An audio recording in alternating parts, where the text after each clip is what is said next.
Frères et sœurs, que la paix et la grâce de notre Seigneur et Sauveur Jésus-Christ soient avec vous. Ici est WH Redemption Ministries pour notre dévotion matinale pour ce jeudi 11 juillet 2024. Toujours dans la mission de vous accompagner réveil après réveil, matinée après matinée, journée après journée sur le chemin du royaume de Dieu. Car l'essentiel, frères et sœurs, est dans le royaume de Dieu. La force est en Dieu. L'abondance est en Dieu. La sagesse est en Dieu. Et surtout, l'espérance, frères et sœurs, est en Dieu. Et c'est pourquoi nous nous répétons à chaque instant: cherchons d'abord le royaume de Dieu et sa justice, et toutes les autres choses nous seront données en plus. Donc, bon réveil, mon frère, bon réveil, ma soeur. Et c'est ici la journée que l'Éternel a faite. Que le nom de l'Éternel soit béni, que le nom de l'Éternel soit exalté, que le nom de l'Éternel soit glorifié, car il nous a permis de nous réveiller ce matin. L'Éternel nous a fait grâce, car nous sommes comptés parmi les vivants ce matin, frères et sœurs. Nous sommes comptés parmi ceux qui respirent. Et le psalmiste dans le psaume 150 nous dit que tous ceux qui respirent louent l'Éternel. Oui, mon frère, oui, ma soeur, ça pourrait arriver que la nuit a été assez difficile pour toi. Mais gloire soit rendue à Dieu, tu es vivant ce matin, car beaucoup n'ont pas survécu cette nuit. Beaucoup ont rentré à l'hôpital hier soir et maintenant ils ne respirent plus. Donc louons le nom de Dieu. Rendons grâce à Dieu pour ses bienfaits, car ses bontés se renouvellent en notre faveur. Donc, frères et sœurs, quand nous nous réveillons, en fait, notre dévotion matinale, son but, c'est de nous aider à nous réveiller avec Dieu. Car en nous réveillant avec Dieu, ça nous donne accès à la faveur de Dieu. Ça nous donne la possibilité de débuter notre journée avec Dieu. Donc, ça nous donne la chance d'avoir une journée remplie de la faveur de Dieu. Et en accumulant des journées remplies de la faveur de Dieu, nous allons finir par avoir, frères et sœurs, une année 2024 remplie, riche en bonté. Donc, une année remplie de la bonté de Dieu. Et en accumulant des années remplies de la bonté de Dieu, nous allons finir par avoir une vie comblée de ses plus riches bénédictions et sur plusieurs générations. Donc Dieu veut continuer à nous enseigner à travers sa parole. Le texte qui nous a été confié pour ce jeudi, frères et sœurs, c'est le texte que nous trouvons en Ézéchiel chapitre 18. Nous allons lire les versets 19 à 32. Ézéchiel chapitre 18, versets 19 à 32. Vous demandez pourquoi le Fils ne parle-t-il pas, ne paie-t-il pas pour les fautes de son Père? Eh bien, parce que le Fils agit avec droiture et selon la justice, parce qu'il a obéi à tous mes commandements et les a appliqués, il vivra. C'est la personne qui pêche qui mourra, et le Fils ne sera pas tenu pour responsable de la faute de son Père, ni le Père tenu pour responsable de la faute de son Fils. À celui qui est juste, sa droiture sera portée à son compte, et l'on portera au compte du méchant sa méchanceté. Si le méchant se détourne de toutes les fautes qu'il a commises, S'il obéit à tous mes commandements et agit avec droiture et selon la justice, il ne mourra pas, il vivra. Parce qu'il mène à présent une vie juste, on ne tiendra plus compte de tous les péchés qu'il a commis et il vivra. Pensez-vous que je prenne le moindre plaisir à voir mourir le méchant? Demande le Seigneur l'Éternel. Mon désir n'est-il pas plutôt qu'il abandonne sa mauvaise voie, sa mauvaise conduite et qu'il vive? Mais si le juste abandonne sa droiture et se met à faire le mal, en imitant toutes les pratiques abominables du méchant, pensez-vous qu'il vivra? On ne tiendra plus compte de tous les actes justes qu'il a commis par le passé et il mourra à cause de ses transgressions et de ses fautes. Vous prétendez la manière d'agir du Seigneur n'est pas équitable. Écoutez donc, gens d'Israël. Est-ce que ma manière d'agir n'est-ce pas plutôt... est-ce que ma manière d'agir qui n'est pas équitable, est-ce ma manière d'agir qui n'est pas équitable, disons mieux, n'est-ce pas plutôt la vôtre? Si le juste abandonne la droiture et se met à faire le mal, et s'il meurt pour cela, c'est bien à cause du mal qu'il a commis qu'il perd la vie. Et si le méchant renonce à la méchanceté avec laquelle il a agi pour vivre désormais dans la droiture et selon la justice, il sauvera sa vie. S'il considère tous les péchés qu'il a commis et s'en détourne, il vivra, il ne mourra pas. Et pourtant, les gens d'Israël prétendent que la manière d'agir du Seigneur n'est pas équitable.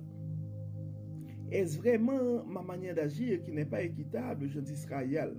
N'est-ce pas plutôt la vôtre? Ainsi donc, je jugerai chacun de vous, gens d'Israël, selon sa conduite. Le Seigneur l'Éternel le déclare. Changez donc d'attitude et détournez-vous de tous vos péchés pour que vos fautes ne causent pas votre perte.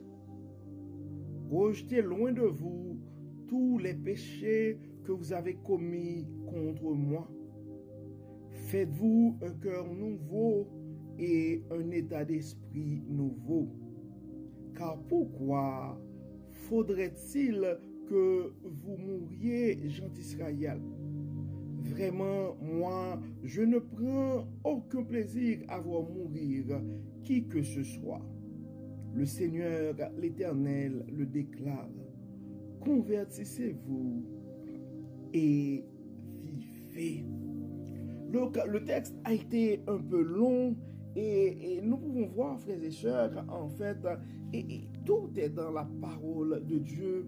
Et si on regarde la manière que Dieu n'arrête pas de nous parler et de nous rappeler et que c'est nécessaire, c'est important d'avoir une conduite exemplaire, de respecter les commandements de Dieu. Donc on s'entend que la volonté de Dieu, c'est que c'est qu'on puisse vivre et vivre la vie que Dieu donne. Et la volonté de Dieu, c'est que nous puissions nous repentir de nos fautes. Et c'est la volonté de Dieu, c'est que nous puissions abandonner nos mauvaises voies, nos mauvais comportements pour reprendre le chemin du royaume. Donc, mon frère, ma soeur, je ne sais pas c'est quoi ta situation de vie. Je ne sais pas c'est quoi tes manquements aujourd'hui. Et mon but et ma mission, en fait, ce n'est pas de condamner quiconque, car en Romains 3, verset 23, la parole nous dit, car tous ont péché et sont privés de la gloire de Dieu. Nous avons tous besoin du plan de rédemption de Dieu. Nous avons tous besoin du pardon de l'Éternel. Non, donc encore une fois, mon frère, encore une fois, ma soeur, c'est une occasion en or que Dieu nous accorde pour que nous puissions nous repentir, pour que nous puissions nous détourner de nos mauvaises voies, car nous savons que la volonté de Dieu pour nous, c'est que nous puissions vivre. Donc la parole nous dit clairement, convertissez-vous et vivez. Convertissez-vous et vivez. Convertissons-nous et vivons la vie que Dieu donne à frères et sœurs. Repentissons. Et donc, abandonnons nos mauvaises voies, abandonnons nos péchés mignons, abandonnons nos manquements et vivons la vie que Dieu donne. Abandonnons la calomnie, abandonnons la jalousie, cultivons l'humilité, cultivons l'amour du prochain, cultivons le pardon. Efforçons-nous à vivre une vie de sainteté. Faisons notre mieux pour abandonner le mensonge. Faisons de notre mieux pour suivre les commandements de Dieu. Faisons de notre mieux pour chercher premièrement le royaume de Dieu et sa justice. Donc faisons de notre mieux pour faire de Dieu une priorité dans nos journées, une priorité dans nos finances, une priorité dans nos vies, tout simplement. Donc, comme d'habitude, frères et sœurs, nous allons prier et nous voyons que le texte est clair. Donc, des fois, on voit que nous avons des frères qui ont bien commencé et un accident de parcours, ils se sont détournés de leur parcours. Ils se sont détournés du chemin et du royaume, disons. Donc, et on voit que le salaire du péché, c'est la mort. Et généralement, on le dit souvent, Dieu paie la fin et non le commencement. Donc, c'est le temps de te rattraper, mon frère. C'est le temps de te rattraper, ma soeur. Car le plan de rédemption de Dieu peut t'aider. Le plan de rédemption de Dieu peut t'accorder une nouvelle chance. Ça pourrait arriver que les gens de ton entourage te critiquent. Ça pourrait arriver que les membres de ta famille te critiquent, te condamnent. Mais tu dois comprendre que Dieu, lui, dans sa bonté, Dieu, lui, dans sa fidélité, il est prêt à te prendre dans ses bras pour que tu puisses continuer ou reprendre ton chemin sur ton parcours, sur le chemin et du royaume. Nous allons prier ce matin, frères et sœurs, pour que Dieu puisse nous aider et à abandonner nos mauvais comportements, à abandonner nos vices, à abandonner nos manquements et qui puisse nous aider et à pouvoir garder notre élan, à pouvoir tenir notre engagement et à poursuivre notre parcours sur le chemin du royaume. Si tu connais un frère, tu connais une sœur qui à un certain moment ça travaille, poursuivait et avec zèle son parcours sur le chemin du royaume et quelque chose arrive, ce frère ou cette sœur et se détourne du chemin du royaume. Au lieu de critiquer, au lieu de condamner, donc faisons une prière, intercédons devant le Père pour l'âme de ses frères et sœurs et prions le Seigneur. Dieu de bonté, Dieu de miséricorde, Nous te disons merci pour ton amour, pour ta grâce, pour ta fidélité. Merci Seigneur pour ta parole ce matin. Merci Seigneur pour cette occasion que tu nous donnes et pour que nous puissions renoncer nos mauvaises voies. Merci Seigneur pour ta fidélité, pour ta patience avec nous. Dieu clément, Dieu de bonté, nous remettons entre tes mains nos manquements, nous remettons entre tes mains nos suffisances, nos orgueils, nos jalousies, nos calomnies, nos vices cachés, nos mensonges. Nous les remettons tous au pied de ta croix. Dieu clément, nous savons que nous sommes pécheurs, mais c'est toi qui nous dis dans ta parole que tu peux blanchir nos péchés, que tu peux changer des cœurs de pierre en des cœurs de chair. C'est avec cet esprit que nous présentons devant toi, malgré nos manquements, mais avec conviction, avec confiance, car nous savons que tu es un Dieu miséricordieux, tu es lent à la colère et riche en bonté. Nous remettons entre tes mains ce matin chaque frère, chaque sœur. Tu vois, Seigneur, les désirs de leur cœur. Tu vois leur manquement et leur volonté de te servir. Nous demandons, Seigneur, de les aider. Nous avons d'autres, Seigneur, frères et sœurs, qui... Et des fois, au lieu de prendre conscience, mais il y a l'orgueil et qui ont du mal à reprendre leur chemin et sur le chemin, leur parcours sur le chemin du royaume. Et tu es le Dieu qui a le contrôle et qui a le pouvoir sur l'esprit humain. Nous demandons, Dieu clément, de toucher les cœurs de ses frères, de toucher les cœurs de ses sœurs et permettre, Seigneur, qu'ils puissent reprendre leur parcours sur le chemin du royaume. Nous remettons entre tes mains chaque frère, chaque sœur qui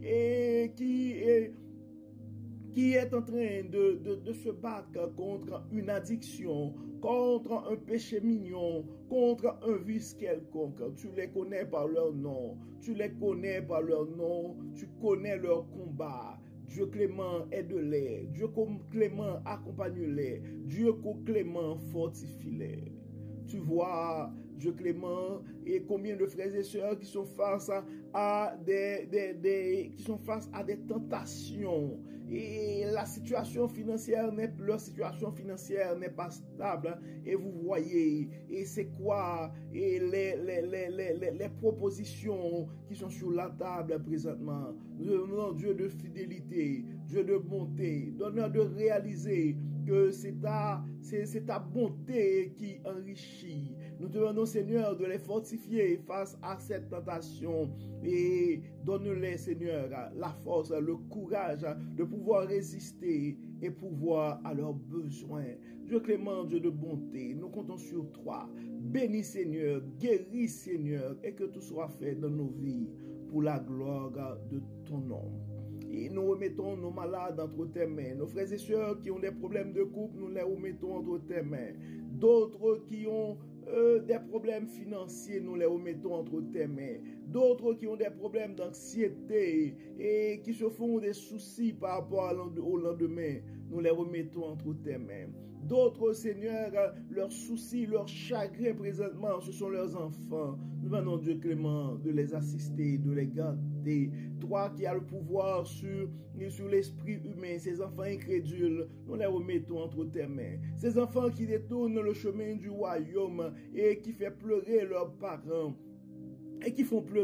parents, nous les remettons entre tes mains.